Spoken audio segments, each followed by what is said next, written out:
ஏசியாவோட largest telescope நம்ம தமிழ்நாட்டுல இருக்குன்னு எத்தனை பேருக்கு தெரியும்? வேலூர்ல இருந்து ஜஸ்ட் 80 கிலோமீட்டர்ஸ்ல வாணியம்பாடி பக்கத்துல ஜவ்வாது மலையில காவலூர் அப்படின்ற ஒரு சின்ன கிராமத்துல இருக்க வைனுபாபு அப்சர்வேட்டரி தான் இன்னைக்கு நம்ம வந்திருக்கோம். இது இந்தியன் இன்ஸ்டிடியூட் ஆஃப் பிசிக்ஸ் சொந்தமான ஒரு ஆய்வு கூடம். உள்ள போறதுக்கு என்ட்ரி விசா ஒரு பர்சனுக்கு 50 ரூபீஸ் சார்ஜ் பண்றாங்க.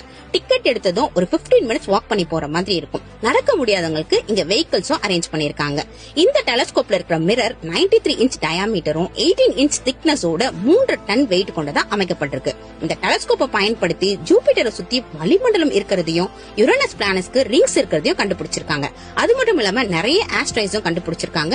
இங்க இருக்கிற இன்னொரு டெலஸ்கோப்பை பயன்படுத்தி ஒரு புதிய சிறிய கிரகம் இருக்கிறதையே கண்டுபிடிச்சிருக்காங்க. அது மட்டும் இல்லாம இந்த அப்சர்வேட்டரியோட டீடைல்ஸ் அண்ட் ஃபங்க்ஷன்ஸ் இங்க இருக்கிற சயின்டிஸ்ட் நல்லா கிளியரா எக்ஸ்பிளைன் பண்றாங்க. அதுக்கப்புறம் உங்களுக்கு ஏதாவது டவுட் இருந்தாலும் அதையும் கிளியர் பண்றாங்க. 7 மணிக்கு மேல வெதர் கண்டிஷனை பொறுத்து இங்க இருக்கிற டெலஸ்கோப்ல பிளானட்ஸை பார்க்க முடியும். இந்த